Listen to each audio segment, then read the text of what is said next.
नमस्कार, मी ज्ञानदा कदम. माझ्यासोबत आहेत जितेंद्र दीक्षित.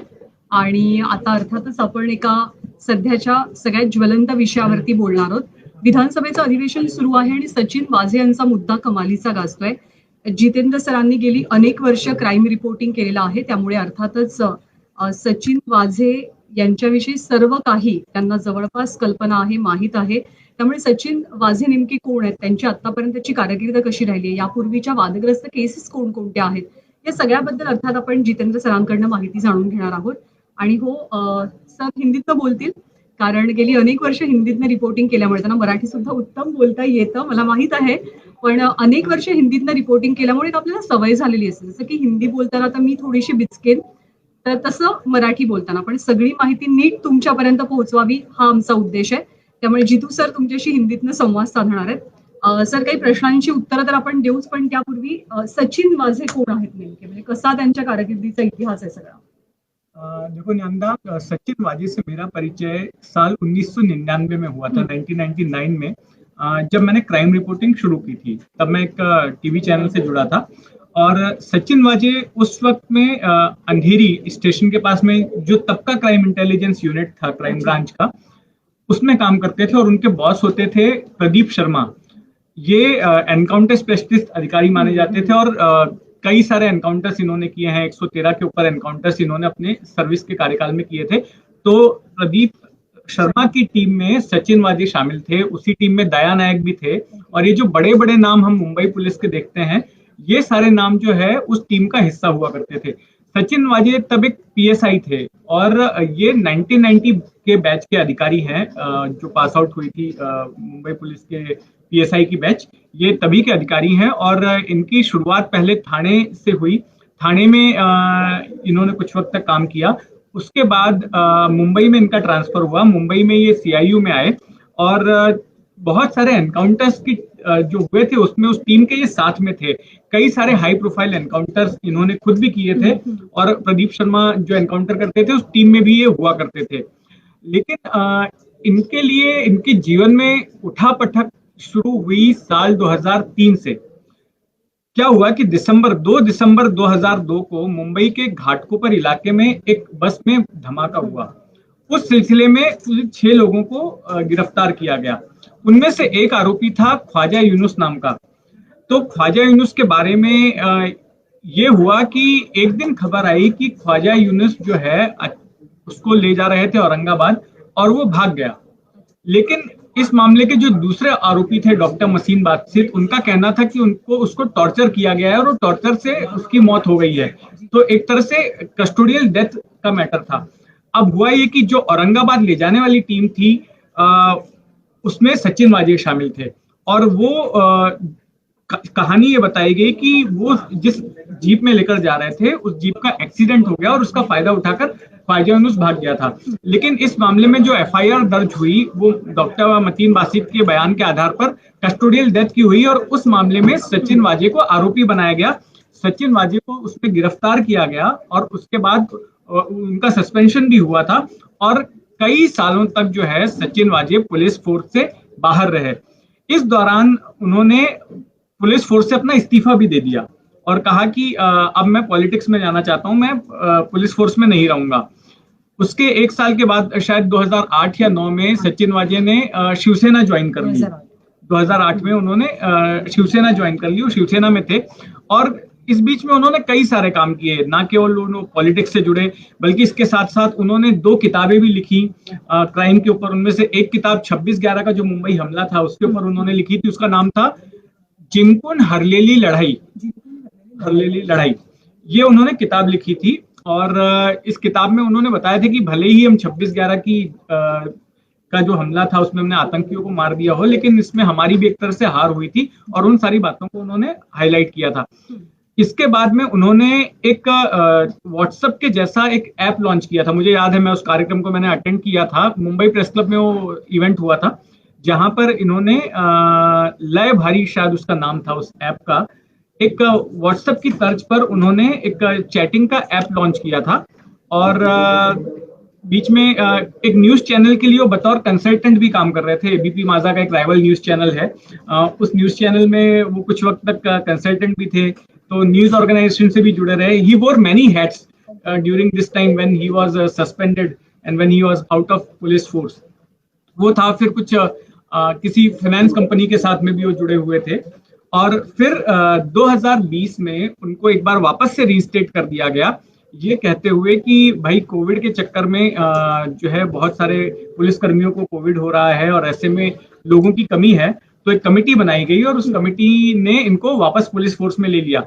लेकिन पुलिस फोर्स में लेने के बाद में जो कुछ भी हुआ उसने सबको चौंकाया, क्योंकि ऑलरेडी एक विवादित ऑफिसर थे. लेकिन इसके बावजूद पुलिस फोर्स में लेने के साथ ही इनको क्राइम ब्रांच में डाल दिया गया, जो कि अपने आप में बहुत बड़ी बात होती है. मुंबई पुलिस के कई अधिकारी जो है क्राइम ब्रांच में जाना चाहते हैं, तो इनको सीधे सीधे क्राइम ब्रांच में जाने मिल गया. और क्राइम ब्रांच में जाने के बाद भी इन्हें क्राइम ब्रांच की जो एक हाई प्रोफाइल यूनिट होती है, क्राइम इंटेलिजेंस यूनिट, उस क्राइम इंटेलिजेंस यूनिट का इनको चीफ बना दिया गया. ये इमीडिएटली हुआ, मतलब जैसे ही उनकी वापस से रीस्टेटमेंट हुआ उसके चंद दिनों के भीतर ही इनको इस तरह से इतनी हाई प्रोफाइल पोस्टिंग दे दी गई. अच्छा, ये पोस्टिंग देने के बाद में भी क्या हुआ कि जितने भी बड़े मामले थे मुंबई पुलिस के, आप कोई भी बड़े मामले का पिछले 6-8 महीने में आप नाम ले लीजिए, हर बड़े हाई प्रोफाइल मामले जो है वो सचिन वाजे को सौंपे जाते थे जांच के लिए. जो बार्क का मामला था, टीआरपी स्कैम का मामला था, वो भी सचिन वाजे के पास में था. और दूसरे मामले जैसे वो बादशाह का फेक लाइक्स वाला मामला था, वो भी इनके पास में था. फिर यहाँ तक कि जो पब और बार्स पे, हुक्का बार्स पे रेड्स वगैरह भी होते थे, ये सब भी सचिन वाजे देखते थे. तो कोई भी काम जो है, कोई भी बड़ा केस होता था, वो सचिन वाजे को जांच के लिए सौंपा जाता था. पुढचा प्रश्न घेण्यापूर्वी सगळेजण हा प्रश्न विचारतात, जे आपण आधी बोललेलो होतो की मराठीतनं का बोलत नाहीये जितू सर. जितू सरांना खूप चांगलं मराठी येतं, पण मुद्दा हाच आहे की गेली अनेक वर्ष ते मुंबईत राहिलेले आहेत आणि त्यांनी मुंबईमध्ये राहून मराठीत उत्तम शिकले. त्यांचं प्रत्येक पुस्तक हिंदी सोबत मराठीमध्ये सुद्धा छापलं जातं. मी अनेक वर्ष त्यांच्यासोबत काम करते, त्याच्यामुळे त्यांच्या मराठीविषयी शंका नाही. पण मुद्दा हाच आहे की त्यांची मातृभाषा हिंदी आहे आणि त्यांनी अनेक वर्ष हिंदीतनं रिपोर्टिंग केलंय.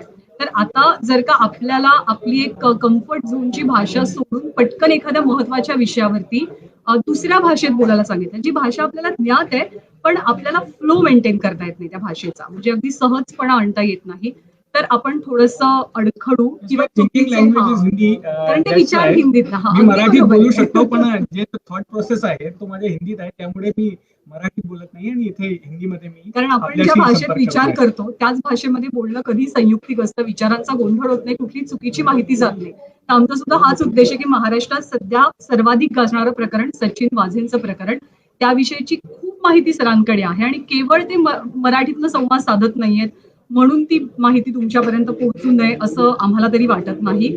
त्याच्यामुळे आपण हिंदीतनं आपली सगळी पुढचे प्रश्न किंवा पुढची उत्तरं सुरू ठेवणार आहोत. सरांना मराठी उत्तम कळतं, आम्हाला कोणती चिटिंग करता येत नाही मराठीतनं सरांशी बोलताना.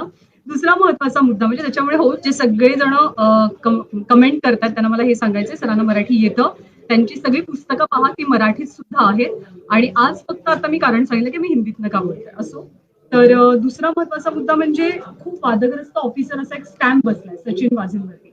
पण त्यापूर्वीचा प्रश्न म्हणजे शिवसेना आणि सचिन वाझे हे कनेक्शन नेमकं काय, कारण आज सुद्धा सभागृहात त्याच्यावरनं तुफान गोंधळ आणि तुफान आरोप झाले. तर हे काय कनेक्शन आहे शिवसेना सचिन वाझे? देखो नंदा, जैसा मैंने अभी बताया कि सचिन वाजे शिवसेना से जुड़ गए थे और मुझे याद है कि जब ख्वाजा यूनुस मामले में उनकी गिरफ्तारी हुई थी और जब उनका सस्पेंशन हुआ था, उस वक्त में शिवसेना खुल के उनके समर्थन में आ गई थी और शिवसेना ने संपादकीय भी लिखा था कि किस तरह से एक अधिकारी को फंसाया जा रहा है, आतंक के आरोप में पकड़े गए किसी शख्स की मौत के मामले में किस तरह से एक अधिकारी को फंसाया गया. तो शिवसेना ने तभी से उनको डिफेंड किया था और उसके बाद में भी खुद उन्होंने शिवसेना ज्वाइन कर ली.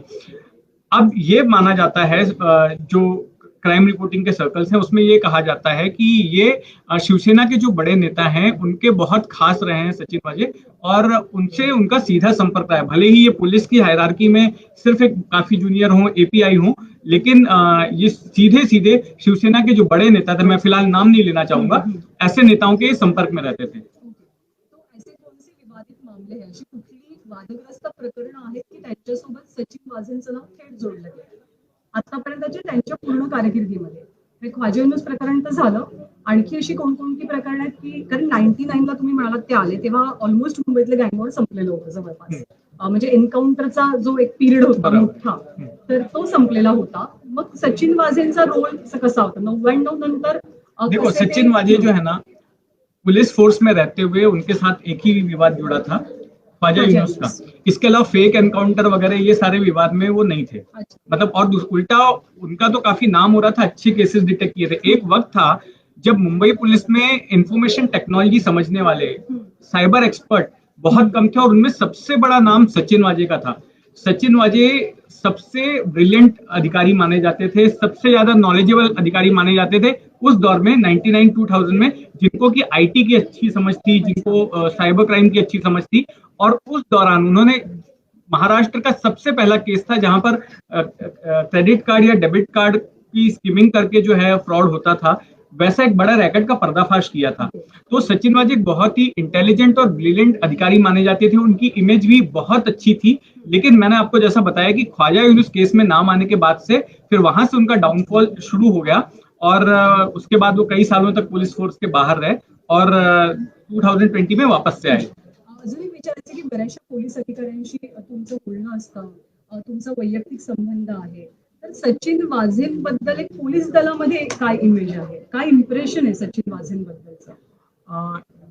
देखो सचिन वाजे को हाल फिलहाल में जिस तरह के अधिकार दिए गए और जिस तरह से हर मामला सचिन वाजे के पास जा रहा था, उससे ये बात सही है कि ना बहुत सारे पुलिस वालों को, बहुत सारे जो दूसरे टैलेंटेड अधिकारी थे जिनको लग रहा था कि हम भी डिटेक्शन में अच्छे हैं, तो हमें साइडलाइन किया जा रहा है, ऐसी एक भावना जरूर थी। और उनको ये लग रहा था कि हमारे टैलेंट का इस्तेमाल नहीं किया जा रहा है, सिर्फ एक ही अधिकारी को चमकाया जा रहा है, एक ही अधिकारी को सारे अधिकार दिए जा रहे हैं, उसको ही भाव दिया जा रहा है और हम लोग भी तो हैं पुलिस फोर्स में, तो हमें तो एकदम से साइडलाइन किया जा रहा है। तो ये एक बड़ी भावना ऐसी हमें समझ में आई जो पुलिस महकमे में जनरेट हो रही थी। एक शेवटचा प्रश्न सर, की आता सचिन वाझे पुन्हा चर्चेत का आले? म्हणजे मनसुख हिरेन प्रकरणामध्ये त्यांचं नाव कसं जोडलं जात आहे?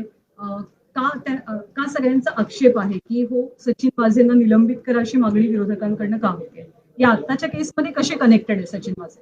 देखिए सचिन वाजे इसलिए इस मामले में विवादों में घिरे हैं क्योंकि जो देवेंद्र फडणवीस का पिछला जो बयान था, आज वाला नहीं है, सिर्फ 3-4 दिनों पहले उन्होंने जो बयान दिया, उसमें पहली बार ये खुलासा हुआ कि भाई ये जो मनसुख हिरेन है, जिसकी गाड़ी चुरा कर अंबानी के घर के बाहर खड़ी की गई थी, ये मनसुख हिरेन तो सचिन वाजे से पहले से ही संपर्क में था। और जो मनसुख हिरेन का एक दूसरा फोन था, उस फोन के सीडीआर से ये पता चलता है कि वाजे और उनके बीच में बात होती थी। अच्छा, इस बात को खुद जो है मनसुख हिरेन के घर वालों ने भी कबूल किया है कि ये जो गाड़ी जो चुराई गई थी, वो गाड़ी 4 महीने तक तो वाजे इस्तेमाल कर रहे थे, ये बात सामने आई। और सबसे बड़ी बात कि जब मनसुख हिरेन, जब देवेंद्र फडणवीस ने विधानसभा में वो बयान दिया, उसके घंटे भर बाद ही मनसुख हिरेन की मौत की खबर आ जाती है कि मनसुख हिरेन जो है वो उसकी बॉडी बरामद होती है। अच्छा, इस सिलसिले में जब एटीएस ने, एंटी टेररिस्ट स्क्वाड ने जब मर्डर केस रजिस्टर किया, तो उस मर्डर केस में जो ये बयान है मेरे हाथ में, ये मनसुख हिरेन की पत्नी का बयान है और इस बयान में उन्होंने बहुत सारे गंभीर आरोप जो है सचिन वाजे के ऊपर लगाए हैं। उन्होंने एक बात ये कही कि सचिन वाजे जो है 4 महीने तक उन्होंने उस गाड़ी को रखा था। दूसरी बात उन्होंने ये कहा है कि मुझे शक है, जो लास्ट में उन्होंने कहा है कि मुझे शक है कि सचिन वजह ही इस उनकी हत्या के पीछे हो सकते हैं। ये उन्होंने सीधे सीधे उनके ऊपर आरोप लगाया। तीसरी एक अहम बात उन्होंने ये कही है कि सचिन वजह ने मनसुख को ऐसा कहा था कि तुम इस मामले में गिरफ्तार हो जाओ, 3 दिनों में तुमको बेल दिला देंगे। तो ये बहुत ही गंभीर आरोप है और इसी बात को, इस बयान के आधार पर देवेंद्र फडणवीस ने आज विधानसभा में यह मसला उठाया और उनका ये कहना है कि चूंकि सचिन वाजे शिवसेना के साथ में जुड़े रहे हैं, इसलिए ठाकरे सरकार उनको बचाने की कोशिश कर रही है। तर आता आपल्याला बघायला लागेल की हे सगळं प्रकरण पुढे कुठलं वळण घेत आहे, कारण सरकारवरती आता विरोधकांनी कमालीचा दबाव वाढवलाय की जोपर्यंत त्या सगळ्या प्रकरणाची चौकशी होत नाही तोवर सचिन वाझेंचं निलंबन केलं जावं, त्यांची बडतर्फीची सुद्धा मागणी होते। त्यामुळे सरकार काय भूमिका घेतं, कारण अर्थात सरकारच्या अडचणी वाढू शकतात। त्याच्यामुळे गृहमंत्र्यांनी जरी सांगितलं की एटीएस तपास करते, एटीएस आणि सचिन वाझेंचा संबंध नाही। जी सर, यहाँ पर है ना, मेरी सचिन वाजे से बात हुई और उन्होंने ये कहा कि कब हुई आपकी बात? अभी थोड़ी देर अच्छा, पहले। अच्छा। हाँ, अभी जो विधानसभा में हाँ। जो आरोप लगाए देवेंद्र फडणवीस ने, उसके बाद मेरी सचिन वाजे से बात हुई और इस बातचीत में सचिन वाजे ने एक तो ये कहा कि देखो मैं ऑन रिकॉर्ड ऑन कैमरा कुछ नहीं कह सकता हूँ क्योंकि विधानसभा का सेशन चल रहा है और as a police officer I am not entitled to speak when the session is on. बरोबर। तो जो मेरी बात हुई अनऑफिशियली, मैं ये उनका ऑफिशियल बयान ना माना जाए, उन्होंने जो मुझे कहा मैं वो बताता हूँ। उन्होंने ये कबूल किया कि मैं मनसुख को पहले से जानता था, लेकिन इसमें गलत क्या है अगर मैं जानता था तो ये कोई आरोप नहीं है, ये बात उन्होंने कही। दूसरी बात उन्होंने ये कहा कि जिस दिन मनसुख गायब हुआ उस पूरे दिन और उसके बाद रात को मैं तो साउथ मुंबई में था, ये उन्होंने दूसरी बात कही।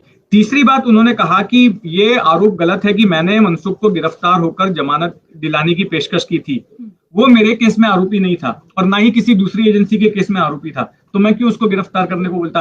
हर एजेंसी पूछताछ के लिए बुलाती थी, बाद में उसको घर जाने देती थी, तो मैं क्यों उसको गिरफ्तार करता। फिर उन्होंने ये बात कबूल की कि जो एक लेटर लिखा था मनसुख ने, जो सीएम को एड्रेस करते हुए, होम मिनिस्टर को एड्रेस करते हुए, थाने और मुंबई के पुलिस कमिश्नर्स को, कि मुझे अलग अलग जांच एजेंसियां और मीडिया मुझे हैरेस कर रही है, तो इन्होंने माना कि वो लेटर लिखवाने में कानूनी मदद मैंने की थी और ये मुझे लगा कि मेरा फर्ज है, तो ये उन्होंने कबूल किया। अच्छा, आखिरी सवाल वो जो गावड़े का था कि जो गावड़े के साथ में इनकी मिलीभगत का आरोप लग रहा था, तो इनका कहना है कि मैं गावड़े को जानता नहीं हूं और मैं ना कभी उससे मिला, तो ये उनका पक्ष है सचिन वाजे का अनऑफिशियली। अच्छा, म्हणजे जितेंद्र सरांचं आणि सचिन वाझे यांचं काही वेळापूर्वी बोलणं झालं, ते बोलणं काय झालं हे जितू सरांनी आपल्याला सांगितलंय। त्याच्यामुळे अर्थात सरकार, गृहमंत्री, पोलीस खातं काय निर्णय घेत आपल्याला पाहावं लागेल। आम्ही प्रयत्न केला की सचिन वाझे यांच्याविषयीची आतापर्यंतची माहिती, ते या प्रकरणामध्ये कसे संबंधित आहेत किंवा त्यांच्यावरती काय आरोप होत आहेत हे तुमच्यापर्यंत पोहोचवण्याची, आणि सेशन एंड करण्यापूर्वी मला असं वाटतं पुन्हा एकदा त्या मराठीच्या प्रश्नाचं मी उत्तर देते। तर सरांनी जे स्टेटमेंट मगाशी तुम्हाला दाखवलं, 4 पानी स्टेटमेंट आहे, पूर्ण स्टेटमेंट मराठीतनं आहे, हे अख्खं स्टेटमेंट सरांनी वाचलं आणि त्यातले महत्वाचे पॉइंट्स काढून सांगितले। दुसरा मुद्दा म्हणजे त्यांचं प्रत्येक पुस्तक हे मराठीमध्ये सुद्धा प्रकाशित केलं जातं, आणि सगळ्यात महत्वाची गोष्ट म्हणजे की आता जे इथे कमेंटचा पाऊस पडतात की मराठीतनं बोला, तर तुम्हाला असं एखाद्या अवघड भाषेतनं की जी तुमच्या रोजच्या सरावाची भाषा नाहीये त्याच्यातनं बोलायला सांगितलं, एका अत्यंत महत्वाच्या, राज्याच्या दृष्टीनं महत्वाच्या विषयावर थोडीशी अडचण येते आणि ती तुम्हाला, मला, आपल्याला स्वाभाविकपणे येते, आणि म्हणूनच सर गेली अनेक वर्ष ज्या भाषेत बोलतायत, संवाद साधतायत, ते मराठीतनं सुद्धा बोलतात। आपण एक खास लाईव्ह सेशन मराठीतनं ठेवूयात असं मला वाटतं, मराठीत बोलूया। नक्की नक्की नक्की। पण आता सगळी योग्य माहिती कॉम्पॅक्ट पद्धतीने, म्हणजे अगदीच हा अर्धा एक तासाचा व्हिडिओ करूनही चालणार नाही, त्याच्यामुळे योग्य माहिती तुमच्यापर्यंत पोहोचवण्याचा उद्देश, आणि म्हणूनच हा संवाद हिंदीतनं होता। पण तुम्ही खूप चांगला प्रतिसाद दिला। बाकीचे विषय सुद्धा आहेत आणि आम्ही व्यवस्थित सुरक्षित अंतर ठेवून बसलेलो आहे। तुम्हाला कितपत ते जमतंय किंवा कळतंय मला माहिती नाही, पण आमच्या दोघांमध्ये सुरक्षित अंतर आहे, आम्ही सुद्धा काळजी होऊन गेलेलं आहे। आम्ही दोघेही कोविड फायटर्स आहोत, पण तरी काळजी घेणं खूप महत्वाचं आहे आपल्या सगळ्यांना। तर तुम्ही सुरक्षित राहा, काळजी घ्या। राजकारण आणि इतर गोष्टी, हे विषय, याच्यावरती जेव्हा जेव्हा शक्य असेल आम्ही येऊन तुम्हाला तुमच्या प्रश्नांची उत्तर देण्याचा प्रयत्न करू, पण सध्याच्या सेशनमध्ये आपण इथेच थांबूया। धन्यवाद। एबीपी माझा, उघडा डोळे बघा नीट।